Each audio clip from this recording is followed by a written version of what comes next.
Bonjour à toutes et à tous et bienvenue sur le podcast Projetez-vous. Voici une nouvelle saison qui commence. Elle sera audacieuse, comme je l'espère, mon année 2026. En tout cas, si vous êtes manager, directeur, chef de projet, PMO, c'est l'endroit pour vous. Nous allons aborder des thématiques pratiques autour de la gestion de projet et du leadership dans cette nouvelle saison de Projetez-vous. Il y aura, comme d'habitude, un nouvel épisode chaque lundi et des invités qui pourront venir de temps en temps. Je ne vous en dis pas plus. Asseyez-vous confortablement. Soyez prêts peut-être à prendre des notes, mais pour chaque épisode, il y a une fiche qui va être ajoutée et bonne écoute. Bonjour à toutes et à tous. Bienvenue dans ce nouvel épisode de la saison audacieuse de Projetez-vous. Je ne sais pas si vous avez écouté les épisodes précédents, je vous conseille fortement, mais dans ces épisodes-là, j'ai décidé qu'on serait audacieux pour 2026 et nous avons abordé des sujets, des actions audacieuses à faire pour justement avoir de meilleurs projets, mieux réussir et aller peut-être des fois à l'encontre de ce que les autres nous recommandent ou de ce qui se passe. Et aujourd'hui, je vais parler d'un sujet très important qui est la priorisation. La priorisation, ça vient souvent avec apprendre à dire non, parce qu'on ne peut pas tout faire en même temps et donc il va falloir trouver un moyen de prioriser de manière efficace et qui va servir justement notre leadership, notre projet, nos objectifs et nos ambitions. Donc aujourd'hui, le sujet, c'est la priorisation au centre de toutes nos décisions. Pour éviter d'être submergé, pour éviter de diluer notre message, diluer nos objectifs, de s'éparpiller, il faut absolument prioriser. Et donc, c'est ce que nous allons voir dans cet épisode. Et voici 3 objectifs très clairs, justement, pour cette priorisation. Tout d'abord, comprendre pourquoi la priorisation dysfonctionne souvent. Qu'est-ce qui se passe en entreprise pour que les priorités ne fonctionnent pas si bien que ça et qu'on se retrouve justement à diluer les objectifs, à ne pas impacter aussi fort et à devoir ralentir, ramer et tout remettre à plat parce que on s'est éloigné de nos objectifs. On va découvrir 2 grilles actionnables à utiliser immédiatement justement au moment où on a besoin justement de prioriser correctement. Et je vais à la fin vous permettre de repartir avec un outil concret qui sera aussi la fiche outil de notre épisode. Donc, pourquoi la priorisation échoue souvent? Il y a 3 raisons principales. Tout semble toujours urgent. Ce sujet est prioritaire, il faut le faire tout de suite. Oui, mais par rapport à quoi? À quelle valeur? Quelle urgence réelle? Sans référentiel, l'urgence est toujours émotionnelle. Il n'y a aucun critère commun. On compare des demandes de nature très différente. Par exemple, une fonctionnalité métier qui arrive d'une part, une nouvelle évolution réglementaire d'autre part, un besoin utilisateur, une idée stratégique et on fait au feeling, voilà, ce qu'on préfère aborder, ce qu'on pense va nous apporter peut-être le plus de brownie auprès de la direction ou bien ce qui va nous prendre le moins de temps possible alors que ce ne devrait pas être des critères pour choisir, prioriser. Et puis finalement, la pression qui décide. Moi, j'aime bien le dire, celui qui crie le plus fort a raison. En effet, on s'aperçoit que souvent, les décisions sont prises par rapport à la personne qui va toujours, surtout en France, râler, crier, hurler, dire « Ah là là, il faut absolument faire ça, c'est ce qui est important ». Et qui va donc, c'est une personne ou 2 ou un département qui va voir que ses priorités à lui, son intérêt à lui, et ne pas voir le projet dans l'ensemble. Donc, quand on se trouve face en tant que chef de projet, en tant que métier, en tant que manager, en tant que directeur, face à des personnes qui vont crier, on peut avoir tendance justement à traiter en urgence leurs demandes à eux au dépit et aux dépens des autres et aux dépens du bon sens, surtout parce que il n'y a rien d'objectif, c'est plutôt du subjectif là.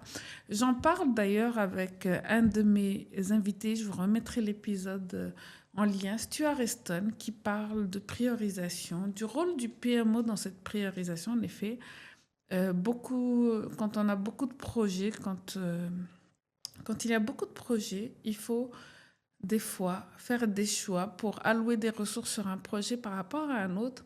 Et au lieu de prendre la loi du plus fort, celui qui crie le plus fort, il faut des critères.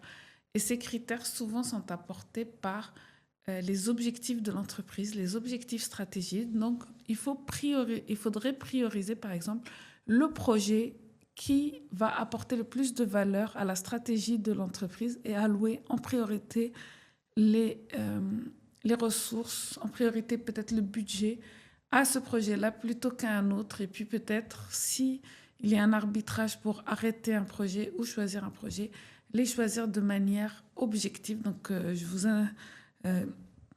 vous invite à lire, à écouter cet épisode de Projetez-vous avec Stuart Heston. Je vous dis lire parce qu'en fait, il est en anglais. C'était un PMO qui était en anglais qui nous dit que si on n'arrive pas à avoir plus de 70% de réussite de projet, c'est justement cette conduite de projet à l'instinct, à l'émotionnel, qui ne nous permet pas de prendre les bonnes décisions qui sont vraiment intéressantes de manière objective à la poursuite des objectifs stratégiques de l'entreprise. Donc, voilà un petit peu le cadre de comment les priorités sont mal décidées. On y va au feeling. On peut faire aussi des task lists, vous savez, des listes de tâches, des listes d'actions, et on ne les met pas dans l'ordre, et on va les faire juste au fil de ce qu'on arrive, alors que certaines qui sont premières et tout ça ne devraient pas être prises en compte parce qu'elles sont moins importantes, moins urgentes que d'autres tâches. Et ce qui fait qu'on procrastine les tâches qui sont plus importantes, qui apportent le plus de valeur.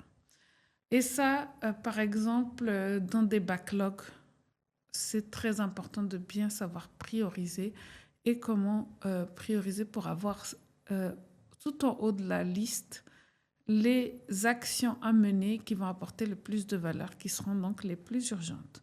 Donc, je vais vous parler de 2 outils. Et le premier outil que j'ai déjà abordé dans un épisode de cette série audacieuse, mais je pense que ce sera votre outil à mettre sur la lampe de chevet, à côté de la lampe de chevet, sur votre table de chevet, c'est la méthode Moscou. Donc, une version affinée, donc must, should, could, want. Must, c'est ce qui est vital pour que le projet réponde à son objectif. Should, ce qui est important, mais dont on peut différer la livraison. Could, les bonus intéressants si on a du temps. Et puis want, ce qu'on ne peut pas faire maintenant, et c'est assumé. On peut utiliser cela en atelier avec des post-it physiques ou virtuels. Merci à Klaxoon comme outil qui peut faire ça. Miro. Donc, sur un projet, par exemple, de refonte d'interface, le tableau de bord utilisateur est un must, mais le mode sombre est un could. Donc, on aura tendance à ne pas le faire parce qu'on n'a jamais le temps de faire les could, par exemple. Une autre grille qu'on peut utiliser justement pour prioriser avec les bons critères, c'est la grille valeur coût-risque. C'est une grille simple mais puissante, idéale pour une session d'arbitrage. Quel est l'impact business, l'impact client, l'impact en interne? En note de 1 à 5, la valeur. Ensuite, le coût. Quel est l'effort estimé, les ressources, le temps, le budget? Et puis ensuite, les risques, les incertitudes, les dépendances, l'instabilité technique. La formule est simple. Le score est égal à la valeur moins le coût plus le risque. Plus le score est élevé, plus c'est prioritaire. Je vous mettrai bien sûr cette grille-là en lien de l'épisode. Donc, ces 2 outils permettent de prioriser objectivement les tâches et de sortir du chapeau celle qu'on va prendre en premier. Peut-être pour un petit peu mieux comprendre justement ces grilles et leur importance dans la priorisation, on va parler de cas pratiques et je vais pour cela retourner dans un environnement agile et en agilité, le product owner va récolter toutes les fonctionnalités en user story. Donc, user story, c'est en tant que client, je souhaite que, afin de, et il va en faire un backlog. Un backlog où il va lister justement toutes les fonctionnalités que le client demande, que le manager demande, que le responsable qualité demande pour le produit. Ensuite, il faut les prioriser. Par exemple, pendant ce sprint, le product owner, il a bien travaillé et il a reçu 12 demandes pour un nouveau sprint. Le temps disponible pour ce sprint ne peut traiter que 5 de ces 12 demandes.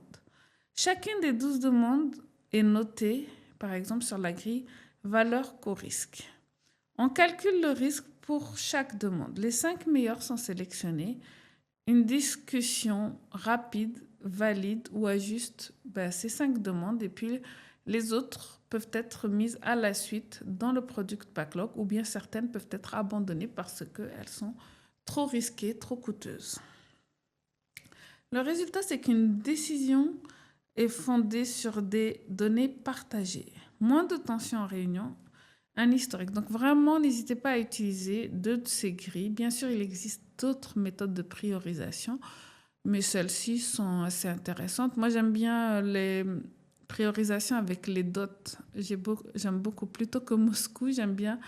C'est-à-dire qu'à chaque membre de l'équipe, à chaque personne autour de la table, je donne 100 points et ils vont allouer un nombre de points à chaque fonctionnalité, par exemple, qui doit être priorisée. La première, ce sera celle qui a le plus de points et la moins bonne, ce sera celle qui aura le moins de points. Le problème de cette technique, bien qu'elle fasse appel au brainstorming et à l'avis de chacun suivant son métier, c'est qu'elle n'est pas assez objective. Elle apporte quand même un certain point subjectif, mais c'est une méthode de priorisation intéressante parce qu'elle implique tout le monde et elle peut aussi être intéressante pour la cohésion d'équipe, l'engagement.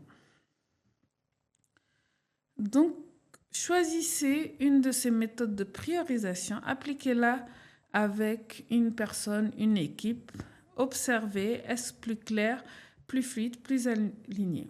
Même sur 10 minutes de discussion, vous verrez la différence entre une priorisation guidée comme ceci à partir de critères objectifs et une priorisation qui se fait sur l'émotion, sur le feeling, sur la personne qui crie le plus fort. Prioriser, c'est faire des choix. Donc, être audacieux, je le répète, j'aime beaucoup répéter, surtout dans cet épisode-là. Mais ce n'est pas une question de goût, c'est une compétence, une méthode, un levier d'ajustement puissant. Si cet épisode vous a aidé, partagez-le à un collègue ou notez-le avec des étoiles sur votre plateforme d'écoute préférée. Je suis sûre qu'il vous aura apporté plus de fluidité dans votre prise de décision et de votre priorisation. Continuons à être audacieux ensemble et retrouvons-nous la semaine prochaine pour un nouvel épisode de Projetez-vous. Merci d'avoir écouté cet épisode de Projetez-vous. Je suis sûre qu'il vous aura été utile. Je réfléchis à chacun de mes épisodes à ce que cela peut vous apporter dans votre quotidien de chef de projet, PMO, directeur, manager. N'hésitez pas à partager les astuces, les plans d'action que vous avez en tête et bien sûr à commenter, partager. Vous pouvez, si vous voulez aller un peu plus loin, aussi réserver des créneaux de 30 minutes pour un bon café visio avec moi où on pourra aller plus loin sur ce sujet. Je vous dis à la semaine prochaine et surtout, projetez-vous avec ces conseils.